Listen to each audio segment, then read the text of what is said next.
Okay, so this is gonna be like the first of like 3 videos that I create today. So this one is mostly going to be like half of it's going to be a yapping video, and the other half is going to be like my plans for the month and my thoughts about the previous month. The background footage is really just not important. It's just a random set that I have on my drive versus a C Satsuki player. I think it's inf, but I can't remember for sure. So it's just background. So if you want to put this video in the background and watch, that would be fine. That's probably the best way to watch this video specifically, because I'm not going to be showing any examples of anything on screen that I talk about. So first things first, let's talk about last month. So last month was Frosty Faustings, and as we all know, I got a relatively good rank, a relatively good placing. I got second place, and now that it's been like a while and I've cooled down a little bit from my placing of, you know, the high of placing second place, I did a little bit of a review by myself, but what I'm going to do is I'm going to re-review that video for the channel and just talk about my thoughts during the sets. So that's going to be the second video I record today, right? I'm going to like look over all those sets and look at how I played each of them, any changes I would make if I could go back and fix them, just my thoughts on the sets in general, and do a little bit of review. Some people think the fact that I got second has gotten to my head or something. Well, that's not really true, because personally, I don't think I'll ever let it go to my head until I like beat Skeleton. I beat her, I beat Alps, and I beat like Scrot on his C Scion. If I beat Skeleton, Scrot, Alps, and like KFL in like a bracket, if I beat all those demons and I also beat like Jog or Fang, like one of those two in a bracket run, I think then I might actually grow an ego. But till then, yeah, I think I did good, but it was expected of me to do good in like that bracket path generally. Like, I think if Alps was in winners semis, he might have smoked me. And while I guess you could say, well, he wasn't there, I mean, I still have lots of things to improve on. Like, a really common response that I got when I walked up from the stage is that, whoa, your 2C does like no damage. And I was like, yeah, that is kind of bad, huh? Because I was like, I was talking to Zay, like I did the VOD review, and you can see what we were discussing in that VOD review. It was like only 12 days ago. So we did that VOD review, and my new game plan was just to, you know, hang around in the mid range, right? And just to like get 2Cs. And that strategy works a lot better than I thought it was going to work. And I mean, it's the main strategy I employed at Climax, but then I was running into the issue at Climax that it did no damage. So what I've done in the meantime is like I've completely reworked my 2C confirms, and now all of them do like a lot more damage. Like I've doing a little bit of labbing and like document keeping in order to create my new 2C confirms in regards to that.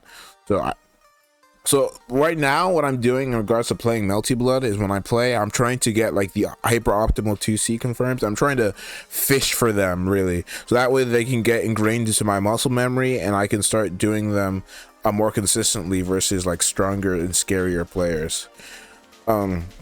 Okay, so next, other than like other than Frosty Faustings, nothing of like extreme importance happened last month. At least I don't think, but I want to talk about the future right now.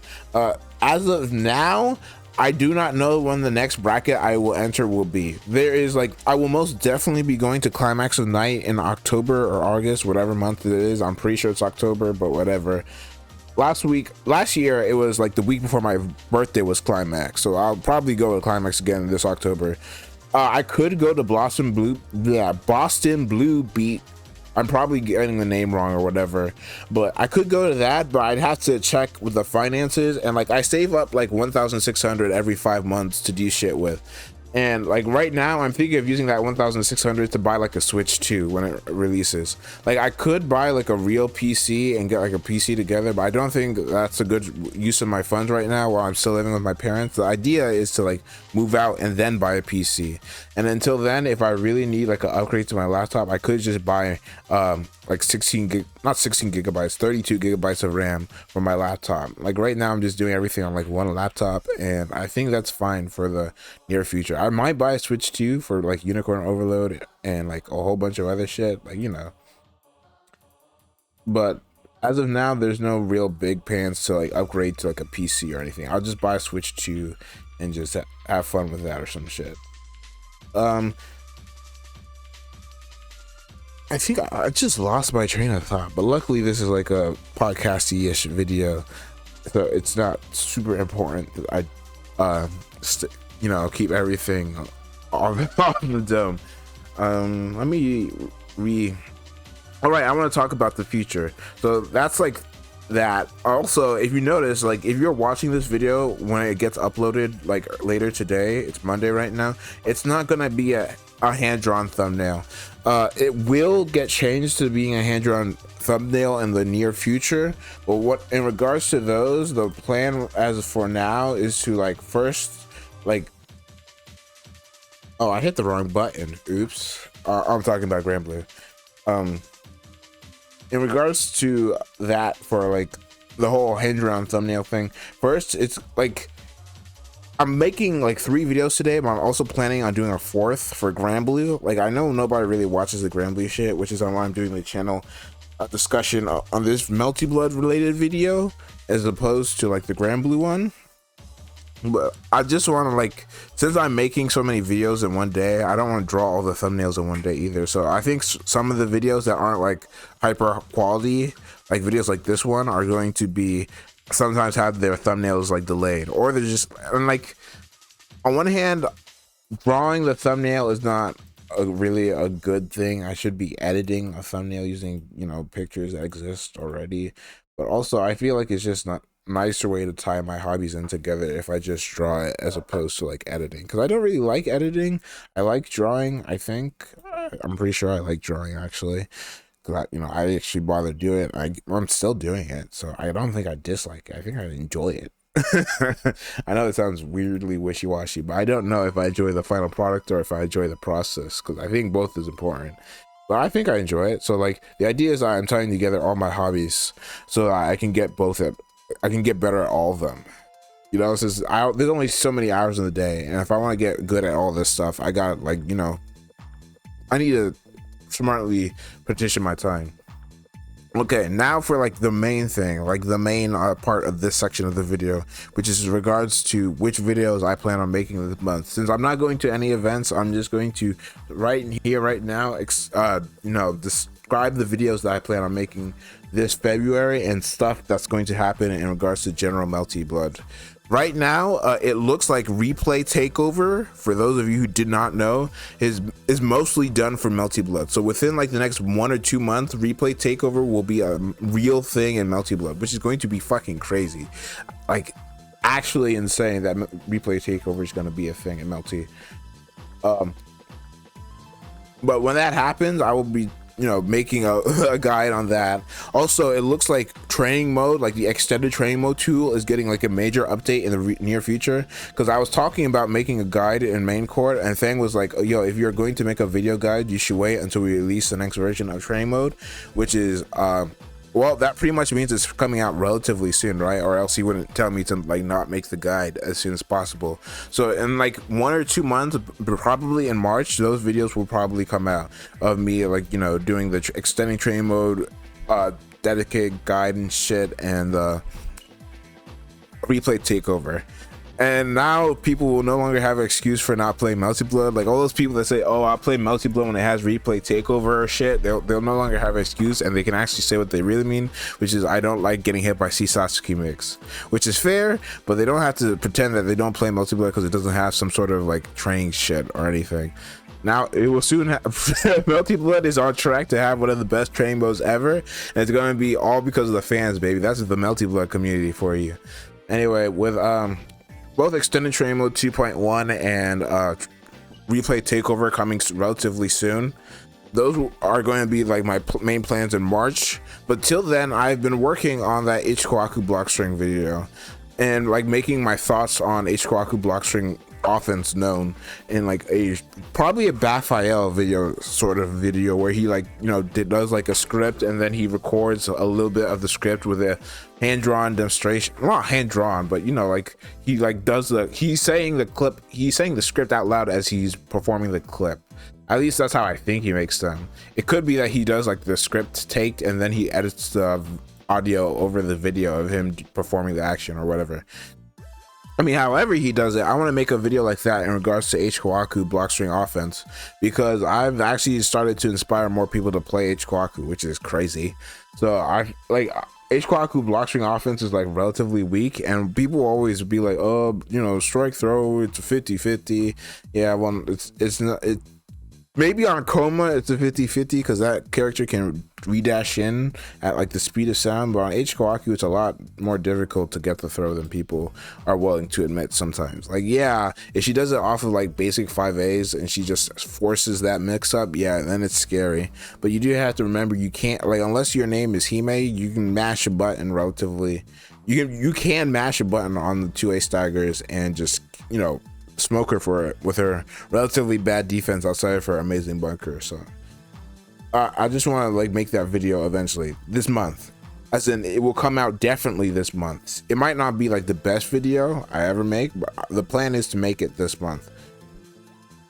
Okay, and in regards to any other videos that I'm making this month other than H-Kkohaku Blockstring offense, I will probably actually create like an actual guide for Kohaku like 2C confirms and explaining how H-Kkohaku 2C confirms work, because I think that those are going to be relatively big in the future of this character. So making better resources regarding H-Kkohaku 2C probably will both help me, like both as a like yo, I'm facing versus X character, I need to understand my 2C ranges as soon as possible, yada yada, and also just help other people who are learning the character. And the character combos, as I continue to iterate on them more and more, they only get more complex, right? So now that that's all out of the way, I did want to make a yapping video, but I'm looking at the timer for this video and it says that's already 12 minutes. But you know what? I don't care, because if I cut this into a separate video, that means I'm releasing 4 videos in a single week.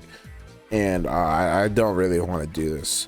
And okay, so let's go to like the yapping part of the video. Well, I mean, this whole thing is gonna be yapping, but you know what I mean, where it's like me discussing like a Melty blood topic in regards to, you know, yeah.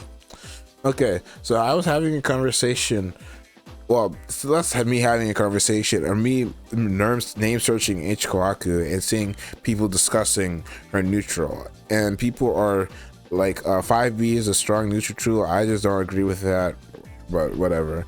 Like, everyone's like, yo, your 5Bs are nice, and they're like, oh, that's because H-Kkohaku 5B is good and Alma just uses it well. I don't agree. Like, maybe I'm wrong in regards to Kohaku 5B, but I just don't think that that button's all that. Like, I think 5B, like blowback edge, is like amazing, but I don't like really like the uncharged version like at all.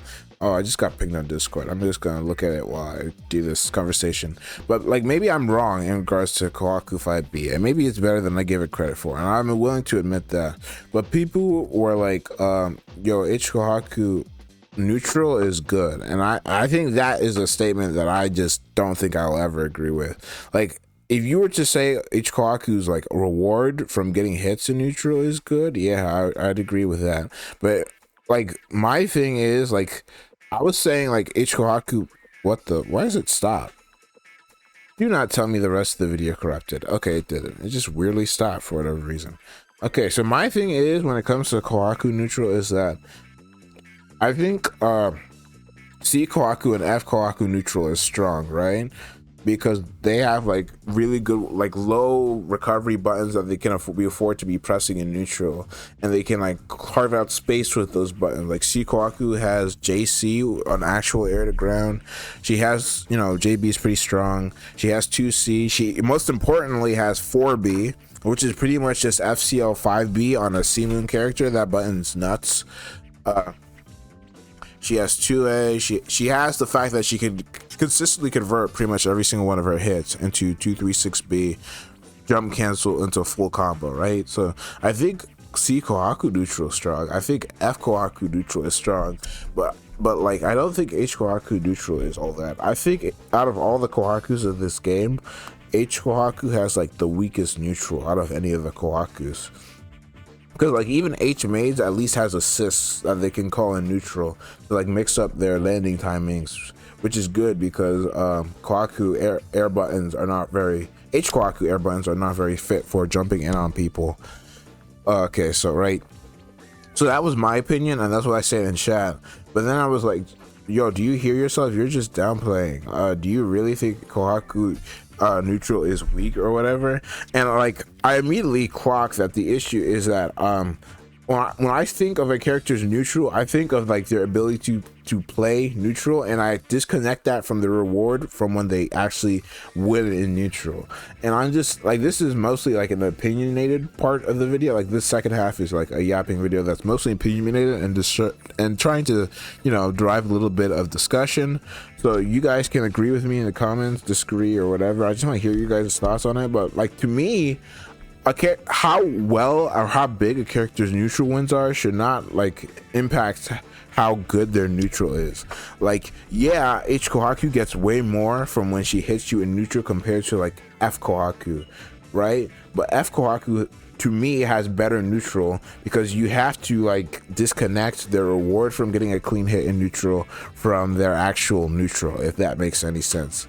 Like the best example for that is like almost uncontroversial is like F Miyako.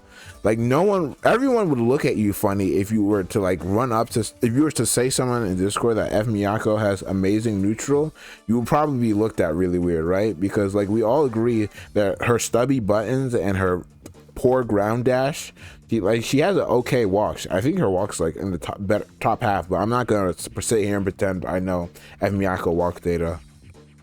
So I think her walk's good, but her dash is like okay at best, and her buttons are relatively stubby, right? So her neutral, like by definition, is not like extremely good, but like outside of the fact that her air buttons last forever. So she's like a counter hit poking machine or whatever, right? So most people would say F Miyako's neutral is not good, but we all know that when F Miyako ever wins neutral, you're eating 5k into like strike throw, and it's relatively scary strike throw too, because whatever she, okay, sorry for the random pause, I had to do something real quick. Back to what I was saying. Okay, so whenever she hits you, like I was talking about F Miyako, right, and how her neutral is not good, but whenever she hits you, she deals 5k. Now you're in the corner and you're taking better strike throw than average because she has a combo throw that leads to an almost unseeable left right. Like in the left corner it's unseeable, in the right corner you can see it, if I remember correctly, but still, like, that's a pretty good mix. And this character is like, again, she deals like 5k almost consistently off all her hits, so you can't afford to be like teching that throw like that. So she has good offense, like she has really strong damage into relatively fucked up offense. Like it's not like omega fucked or anything, but it's strong. So like, but we all know that and we all agree about that, but we wouldn't call her neutral good. And that's like, I think the big disconnect when people are talking about H-Kkohaku neutral and pretending that it is, well, not pretending, or when they're claiming it is strong. Like to me, like the issues that H-Kkohaku has on neutral are sort of like, you can't really argue about them. Like she legit does not have buttons that she can whiff in neutral other than 5B blowback edge, which is like a frame 18 button that's like, I think 40 frames total duration or whatever. I can't remember off the top of my head. I could tell you regular 5B total duration, that's 37, but I don't remember 5B blowback edge regular total duration. So anyway, her only like consistent no holes buttons that she can press in neutral is like 5B blowback edge, which is relatively slow. And while she has great buttons like 2C and 5B, there's like a relatively big like hole that she fails to cover consistently in regards to people air dashing at her, because 5B is not super consistent at curbing those, and the fact that in on grounded neutral she's using like a 5B that is easily low profiled and a 5C that, while not bad, it's very, very strong. In fact, if you whiff it, you get the auto follow-up, which means that if you whiff it, you are often dying, which means that she cannot like be affording to mess up in those situations. And like, if like Sine says it like the best, like he's always like, if you whiff buttons on H-Kkohaku, she dies. So you just force her to whiff buttons by playing in her awkward ranges in which she has to start like whiffing buttons in order to, you know, start making progress in neutral, right? So I think a character with like an obvious weakness in her neutral like that is not like a character with like super strong neutral. Like, of course you can be a character with strong neutral with weakness. Like everyone knows Siroa's like zoning and stuff is like top tier, but he struggles in like close quarter situations because his buttons are only average, right? But I think H-Kkohaku's weakness is like her strengths are not so hilariously strong to discount this weakness, and the weakness is relatively easy to, you know, force. So I wouldn't say that her neutral is strong. Like, another thing is that if H-Kkohaku's neutral was so strong, I think personally we would see a lot more H-Maids like Kohaku lead, or that people would not think that character is so bad, honestly. But I guess that's a little bit of like downplay cope, I guess. But I mean, my thing is H-Kkohaku is neutral is so strong, and she's not carried with by the reward from the command grab and the broken Oki. You would be able to make a case for H-Mates being at least like a mid tier, or at least not low high tier. That's way too high.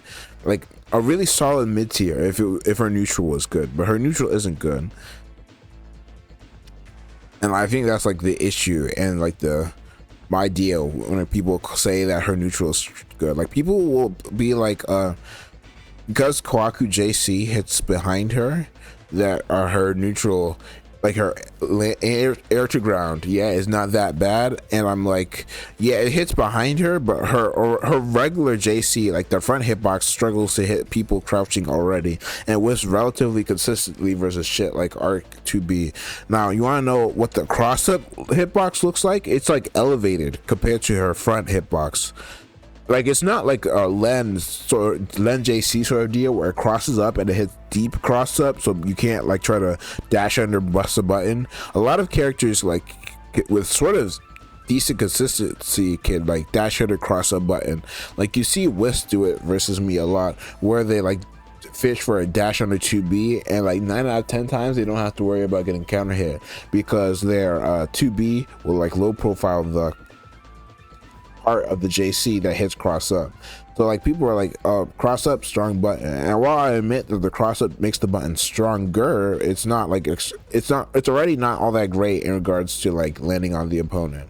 So I would disagree that her JC cross up, it makes her neutral strong. But again, this is like mostly like my thoughts on like in regards to like something as nebulous as neutral.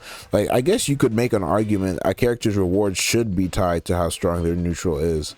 And I guess you could argue that with something like Arc, but I think Arc has like Sonic already, so even if she didn't get 5k off of every single hit, her neutral would already be ridiculous because she can so easily change up her timing and mess up like your attempts to anti-air her with like just Sonic by itself, let alone the amazing combo extensions she gets from it. At least that's my opinion. Also, there's like characters in this game like Tono, who I think have amazing neutral. Like C Tono especially, to me, has like some of the strongest neutral in the game. It's just that he's kept in check by the fact that he gets piss reward off of everything, right? So like, that's how like, but some people would be like, Tono's reward neutral is not that good because he doesn't get any rewards. So I'm just curious on how you guys define reward, and I guess I tied it a little bit into some character downplay. My bad. This is just like a topic that I was thinking about, mostly because it got brought up in regards to H-Kkohaku, you know. So when I think about conversations, I didn't say all this when the conversation started and try to like, because I realized that it was a conversation with Solstice, and I realized that he was not interested in my opinion on the matter, and he was like very adamant that H-Kkohaku was strong and neutral, despite me saying that I don't disagree. And I felt like the conversation wasn't going to go anywhere, so I just shitposted the whole time. But I kept thinking about the topic, because I was like, why not think about it, and let's like double check in. Because like, I can always be wrong about stuff, you know, so it's always better to like, you know, just double think on whatever people are like calling you out on something. Like, maybe again, like I said earlier, maybe Kohaku 5B is stronger than I give it credit for, but I still think it has like relatively obvious holes in neutral that make it like, it shouldn't be a button that you should be able to whip punish, but it can, because you can just crouch at its mid range, or you can dash under it. A lot of the cats can dash under 5B with relative consistency, like Arc, Coma. Well, Arc can't dash under it. It's Coma, Satsuki, CL, Rug.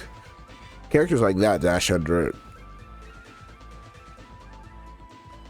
But like, yeah, stuff like that, like that's the sort of stuff that gets me like this.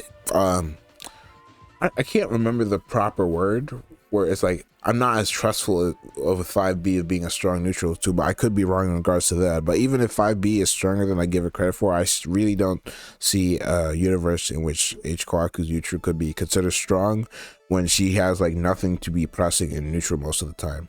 Now you could, like, this is going to be the last part of this video, I promise, but you could make the argument that H-Kkohaku neutral with bomb is like extremely strong, and I think I would agree, but I wouldn't say that she gets bomb frequently enough in most matchups for that to impact how relatively bad her neutral is, because Kkohaku can afford to whiff stuff when a B bomb was out on the field and, you know, changing the game state, right? So like that's it, I think, for me personally. This sort of was like two videos tied together into one. Like the first half was just channel update stuff, and the second half was just this yapping video about whether you guys agree with me on whether you should consider a character's reward from neutral as in regards to how good their neutral is.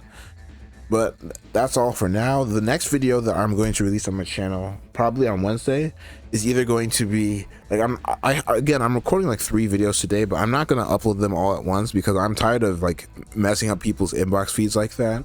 So like this video is going to be uploaded today, but the next video is going to be me reviewing my set from Climax, and that's going to be recorded today and probably be uploaded on Wednesday. And oh, well, that tells you who I played against, I suppose. I was like, did Caster really just pop out of nowhere? It didn't. So this set is gonna, not this set, this video is just gonna be like a channel update for February and reviewing January. Next video on Wednesday is going to be me reviewing my set, for all my sets from Climax, all of them. It's not gonna be a long video.